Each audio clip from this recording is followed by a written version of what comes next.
ಆಕಾಂಕ್ಷಿ ಅಲ್ಲ ಅಂತ ದೆಹಲಿಯಲ್ಲಿ ಮಾಜಿ ಸಿಎಂ ಬಸವರಾಜ ಬೊಮ್ಮಾಯಿ ಸ್ಪಷ್ಟನೆ ಕೊಟ್ಟಿದ್ದಾರೆ. ನಾನು ಹಾವೇರಿಯ ಲೋಕಸಭೆ ಟಿಕೆಟ್ ಆಕಾಂಕ್ಷಿ ಅಲ್ಲ. ಹೈಕಮಾಂಡ್ ಯಾರಿಗೆ ಟಿಕೆಟ್ ನೀಡುತ್ತೋ ಅವರ ಪರ ಕೆಲಸ ಮಾಡ್ತೀನಿ. ಈಗಾಗಲೇ ಹಾವೇರಿ ಗದಗದ ಬಿಜೆಪಿ ನಾಯಕರ ಜೊತೆ ಚರ್ಚೆ ಮಾಡಲಾಗಿದೆ. ಸಂಸದ ಶಿವಕುಮಾರ್ ಉದಾಸಿ ಮನವೊಲಿಸ್ತಾ ಇದ್ದೀವಿ ಅಂತ ದೆಹಲಿಯಲ್ಲಿ ಮಾಜಿ ಸಿಎಂ ಬಸವರಾಜ ಬೊಮ್ಮಾಯಿ ಹೇಳಿಕೆ ಕೊಟ್ಟಿದ್ದಾರೆ. ಈ ಮೂಲಕ ನಾನು ಹಾವೇರಿ ಲೋಕಸಭೆ ಟಿಕೆಟ್ ಆಕಾಂಕ್ಷಿ ಅಲ್ಲ ಅಂತ ಸ್ಪಷ್ಟನೆಯನ್ನ ಕೊಟ್ಟಿದ್ದಾರೆ. ಲೋಕಸಭಾ ಚುನಾವಣೆಗೆ ಸ್ಪರ್ಧೆ ಸ್ಪಷ್ಟವಾಗಿ ಹಲವಾರು ಬಾರಿ ಹೇಳಿದ್ದೀನಿ. ನಾನೇನು ಅಪೇಕ್ಷಿತನೂ ಅಲ್ಲ, ಯಾರೂ ಕೇಳ್ಕೊಂಡಿಲ್ಲ. ಹೈಕಮಾಂಡು, ಪಕ್ಷದ ವರಿಷ್ಠರು ಯಾರಿಗೆ ಟಿಕೆಟ್ ಕೊಡ್ತಾರೆ ನಾವೆಲ್ಲರೂ ಒಕ್ಕಟ್ಟಾಗಿ ಕೆಲಸ ಮಾಡೋಣ ಅಂತ ಹಾವೇರಿ ಗದಗ ಜಿಲ್ಲೆಯ ಪ್ರಮುಖರನ್ನ ಎಲ್ಲ ನಾನು ಹೇಳಿದ್ದೆ. ಆ ಪ್ರಕಾರ ಕೆಲಸ ಮಾಡ್ತೀವಿ. ಹಾವೇರಿಯಲ್ಲಿ ಮತ್ತೆ BJP ಆಯ್ಕೆ ಆಗುತ್ತೆ. ಶಿವಕುಮಾರ್ ಉದಾಸಿ ಅವರಿಗೆ ಮತ್ತೆ ಕನ್ವಿನ್ಸ್ ಮಾಡೋ ಥರ ಏನಾದರೂ ಶಿವಕುಮಾರ್ ಉದಾಸಿ ಅವರಿಗೂ ನಾನು ಮೊನ್ನೆವರೆಗೂ ಕೂಡ ಮಾತಾಡಿದ್ದೇನೆ. ಕನ್ವಿನ್ಸ್ ಮಾಡೋ ಪ್ರಯತ್ನಗಳನ್ನು ಮಾಡಿದ್ವಿ. ಅವರು ಸ್ವಲ್ಪ ಗಟ್ಟಿಯಾಗಿದ್ದಾರೆ. ಇನ್ನೊಂದು ಸತಿ ಪ್ರಯತ್ನ ಮಾಡ್ತಾರೆ. ಈ ಬಗ್ಗೆ ಹೆಚ್ಚಿನ ಡೀಟೇಲ್ಸ್ ಕೊಡ್ತಾರೆ ನಮ್ಮ ಪ್ರತಿನಿಧಿ ಮಂಜು. ನೇರ ಸಂಪರ್ಕದಲ್ಲಿ ಜಾಯ್ನ್ ಆಗಿದ್ದಾರೆ. ಮಂಜು, ಇನ್ನೇನು ಕಾರ್ಯಕಾರಿಣಿ ಸಭೆಯನ್ನ ಉದ್ದೇಶಿಸಿ JP ನಡ್ಡಾ ಅವರು ಇನ್ನೇನು ಕೆಲವೇ ಹೊತ್ತಿನಲ್ಲಿ ಮಾತನಾಡಲಿದ್ದಾರೆ. ಅದಕ್ಕೂ ಮುಂಚಿತವಾಗಿ ನೋಡ್ತಾ ಇದ್ವಿ, ಕರ್ನಾಟಕದ ನಾಯಕರ BJP ನಾಯಕರ ಮಾತುಗಳನ್ನ ಹುಮ್ಮಸ್ಸು ಜಾಸ್ತಿ ಆದಂತೆ ಕಾಣಿಸ್ತಾ ಇದೆ. ದೆಹಲಿಗೆ ಹೋದ ನಂತರದಲ್ಲಿ ಸದ್ಯಕ್ಕೆ ಏನೆಲ್ಲ ಬೆಳವಣಿಗೆ ಆಗ್ತಾ ಇದೆ? ಎಷ್ಟೊತ್ತಿಗೆ ಕಾರ್ಯಕ್ರಮ ಆರಂಭ ಆಗುತ್ತೆ? ಸಭೆ ಎಷ್ಟೊತ್ತಿಗೆ ಆರಂಭ ಆಗುತ್ತೆ?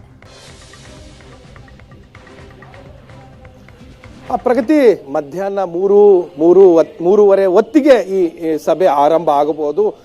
ಹೆಚ್ಚು ಕಡಿಮೆ ಒಂದು 8 ಗಂಟೆ 9 ಗಂಟೆ ತನಕ ಸಭೆ ನಡೆಯುವಂತಹ ಸಾಧ್ಯತೆ ಇದೆ. ಈ ರೀತಿ ಕಾರ್ಯಕರ್ತರನ್ನ, ನಾಯಕರನ್ನ ಮತ್ತೆ ಮುಖಂಡರುಗಳನ್ನ, ಅಧಿಕಾರದಲ್ಲಿರುವವರು ಅಂದ್ರೆ ಚುನಾಯಿತ ಪ್ರತಿನಿಧಿಗಳು ಯಾರ್ಯಾರಿದ್ದಾರೆ ಆ ಎಲ್ಲಾ ಹಂತಗಳಲ್ಲಿ ಅಂದ್ರೆ ಮೇಯರ್ ಇಂದ ಹಿಡಿದು ಕೊನೆ ಕೇಂದ್ರ ಸಚಿವರ ತನಕಲ್ಲೂ ಕೂಡ ಇನ್ವೈಟ್ ಮಾಡಿರೋದೇ ಇವತ್ತಿನ ಈ ಬಾರಿಯ ವಿಶೇಷ ಅಂತಾನೆ ಹೇಳ್ಬೋದು. ಯಾಕೆಂದ್ರೆ ನಾಯಕರನ್ನ, ಮುಖಂಡರನ್ನ ಇವರನ್ನ ಉರಿದಿಂಬಿಸಿ ಕಳಿಸಿದರೆ ಚುನಾವಣೆ ಬಹಳಷ್ಟು ಸಲೀಸಾಗುತ್ತೆ, ಈಸಿ ಆಗುತ್ತೆ.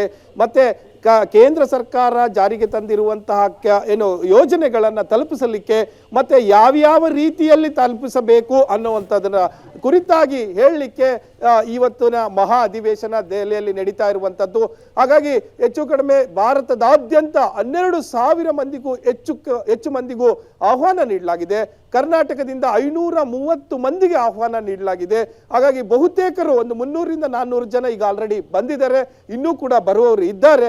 ಎಲ್ಲರೂ ಕೂಡ 3 ಗಂಟೆಯ ಹೊತ್ತಿಗೆ ಅಲ್ಲಿಗೆ ಸೇರ್ಕೊಳ್ತಾರೆ ಭಾರತ ಮಂಟಪಂಗೆ ಅನ್ನುವಂಥ ಮಾಹಿತಿ ಇದೆ. ಮೊದಲನೇದಾಗಿ ರಿಜಿಸ್ಟ್ರೇಷನ್ ಶುರುವಾಗುತ್ತೆ. ಅಂದ್ರೆ ಯಾರು ಬಂದಿದ್ದಾರೆ, ಎಲ್ಲಿಂದ ಬಂದಿದ್ದಾರೆ, ನಿಮ್ಗೆ ಆಹ್ವಾನ ಇದೆಯಾ ಇಲ್ವಾ, ಎಲ್ಲವೂ ಕೂಡ ರಿಜಿಸ್ಟ್ರೇಷನ್ ಶುರುವಾಗುತ್ತೆ. ಆ ನಂತರ ಭೋಜನದ ವಿರಾಮ, ಬಳಿಕ 3:30 ಏನು ಕಾರ್ಯಕ್ರಮ ಆರಂಭ ಆಗುತ್ತೆ. ರಾಷ್ಟ್ರೀಯ ಅಧ್ಯಕ್ಷರಾದಂಥ JP ನಡ್ಡಾ ಅವರು ಪ್ರಾಸಂಗಿಕವಾಗಿ ಮೊದಲು ಭಾಷಣವನ್ನ ಮಾಡ್ತಾರೆ. ಆ ನಂತರ ಉಳಿದಂತೆ ಕಾರ್ಯಕ್ರಮ ನಡೆಯುತ್ತೆ.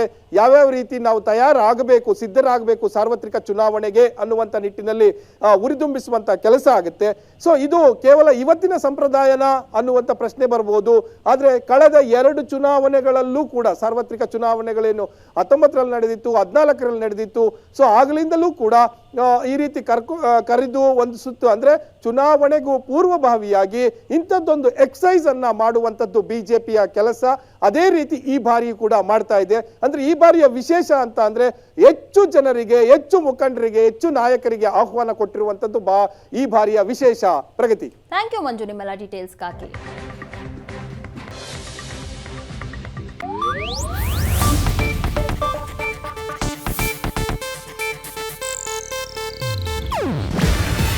ಇದು ಏಷ್ಯಾನೆಟ್ ನ್ಯೂಸ್ ನೆಟ್ವರ್ಕ್ ಪ್ರಸ್ತುತಿ.